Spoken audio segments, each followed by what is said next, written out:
midweek hockey action. Hockey night in Manchester Extra, as some would say. Challenge Cup quarter-finals have come upon us early.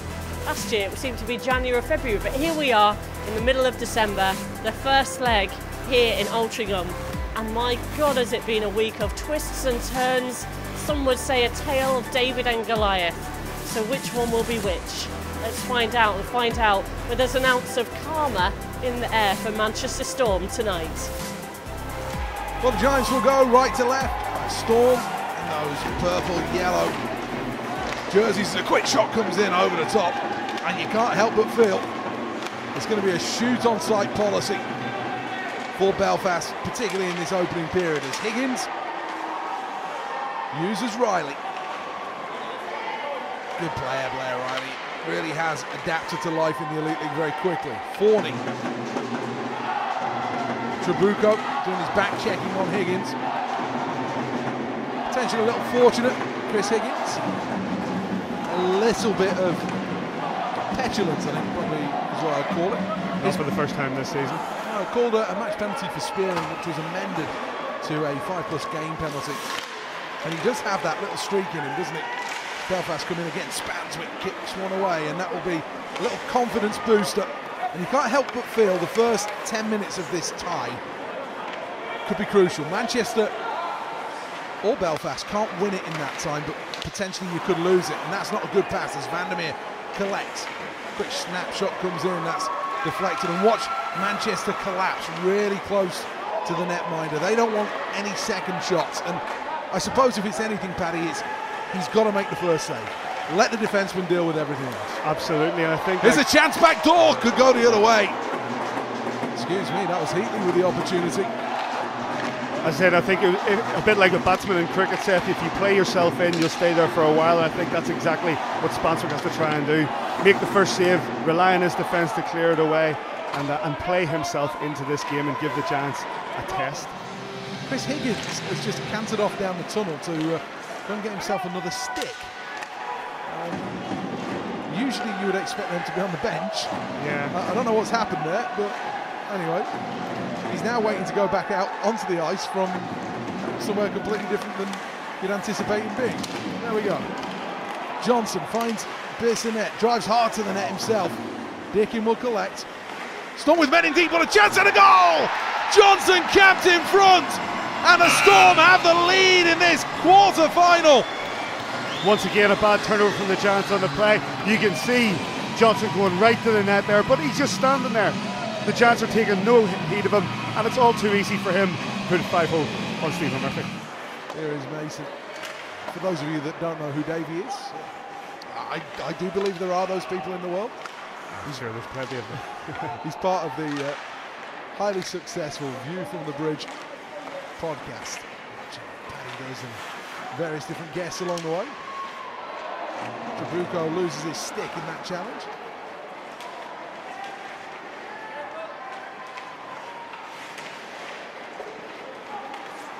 Riley.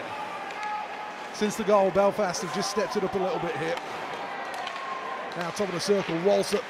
Oh, chance out in front, it's there. Goes in off Mason. What did it hit on the way through? Was this stick or skate? Goal's been given, but Belfast just played with so much more intensity.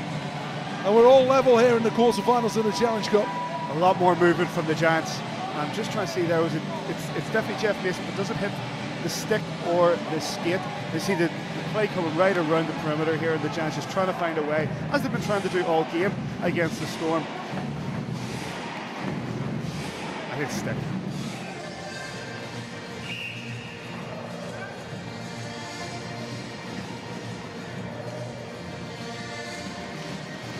Kaczynski moved it forward off the face-off. Johnson has to scamper. Now Trabuco.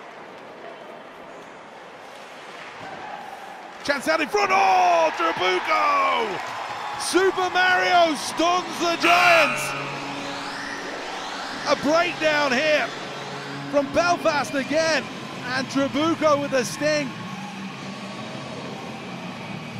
Once again, a player able to skate towards the net without any sort of player watching him, dealing with him, and that's all too easy for the Manchester Storm. Back 2-1 ahead. Given away again, this time it's Mason.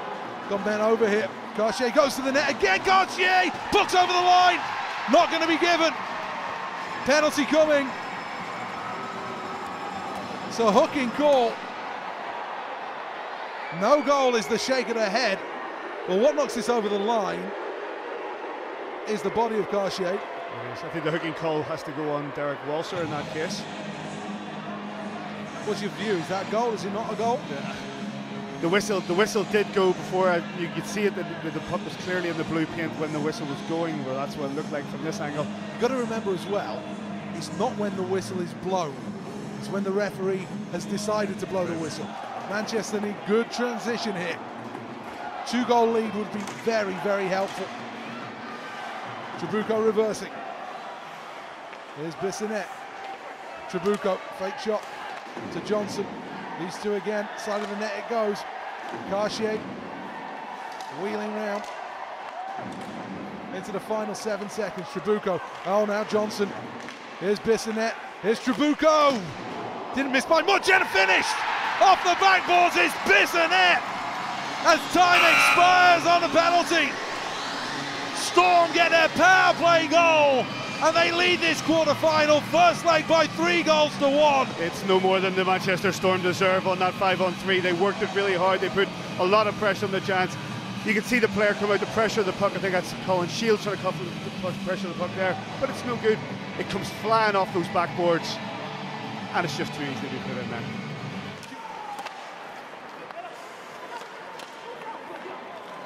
Saviano, snapshot from Shields goes just wide. Walser sends another one in, zipping across the slot. Shields again. Pass was a poor one though.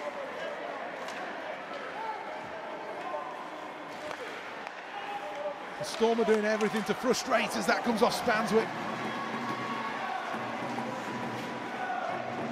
Demarais. This time it goes to Saviano and he scores. Finds the top corner. A bit of craft and guile from this line unlocks the door for the Belfast Giants, and now the deficit is just a single goal. This stage of the period, that's exactly what Derek Walser would need. It's been tantamoutly embarrassing in this opening stage of the second period for the Belfast Giants. They really need to play themselves back into this game. They really need to play themselves back into this tie, and that goal, well, it's a start. 11:37 to go. Remember, this is the first leg of the Challenge Cup quarter-finals. Cardiff or Dundee awaits the winner of this tie. Belfast. Oh, it's with Nickerson stepping in. Nickerson tipped. Goal! Out in front. Nickerson, the creator. And we'll see who gets the credit for this one. But the game is tied at 3. Matt Nickerson here, just a few days ago, was the game-winning goal scorer, and here in the left circle, I think that takes the top of Blair Riley, does it? For me, that's Riley's goal. I think so. Good play though by Nickerson. Manchester hanging on here. This would be some result for the Storm. Into the final 15. Have they done enough? That puck moving around by the Zamboni gate. Might be time for one last chance. Storm are going to do this. They're going to take it back to Belfast, the tied hockey game. What a performance from the Manchester Storm. 4 players missing, 4 key players missing for the Manchester Storm this evening. Yet they still, and that man is receiving all the adulation from his players and all the acclaim, quite rightly. Phil Spanswick. I'd like to say it was a man of the match performance, but actually it wasn't. He didn't have enough to do. I don't think he had enough to do from this. I think the defence, I'm not going to take it away from him. Stand up and take it by a young lad who's basically had 24 hours to prepare to come in to this game, which is a high pressure game against the Belfast Giants, and he's performed. But also credit has to go to Omar Pasha for the defensive display that the Manchester Storm undertook. The Giants, well, they do get to take it home at a 3-3 scoreline, but they will be ruining a missed opportunity here, Seth. There was a real chance to possibly, with all due respect to Spanswick and the opportunities that he faced, there was a chance to maybe kill this game off in the first leg, but the Giants started this game slowly and they never really picked it up. I mean, you know, you always wish to get a lead, right, going into the second game, especially when you start at home. But I thought we really started the game strong. We were, you know, except for that first shift where we decided to get Phil tested really early, and he made some good saves. But after that, I thought we generated a lot of scoring chances. We were we were doing well in the offensive zone, and you know, came in the first after a draw, and second period it was good to see some goals. You know, 3 goals in I think it was 10 minutes or 12 minutes. So it was nice to see. Obviously, we had a 3-1 lead, and we conceded 2 goals that, you know, those are mistakes that are correctable, and we're going to have to sit down and make sure we correct them for the next game against them. But overall, yeah, I'm pleased by the effort and the overall competitiveness of our team. Feeling pretty good. You know, I found out kind of last minute I was playing, so it was a bit of a surprise. But yeah, it felt really good out there. Good to get some game time. But yeah, all the guys pulled together, so it was a good game. You're just looking out across the empty rink now. I mean, do you kind of look across that rink and just feel a bit of disbelief, really, that this night has really happened? Yeah, you know, like I said, it was last minute, so it was definitely unexpected. But yeah, you know, it's always good to get game time. I've only played 2 games so far, so you know, any ice you can get, you got to make the most of it. It's finished. We're on. Oh, It's over. oh, thanks. Where is everyone? What was the score? 3-3. Oh, thank God. That was some nail-biting moments on that heart in my mouth kind of game. But thank God we got through 3-3 in the first leg.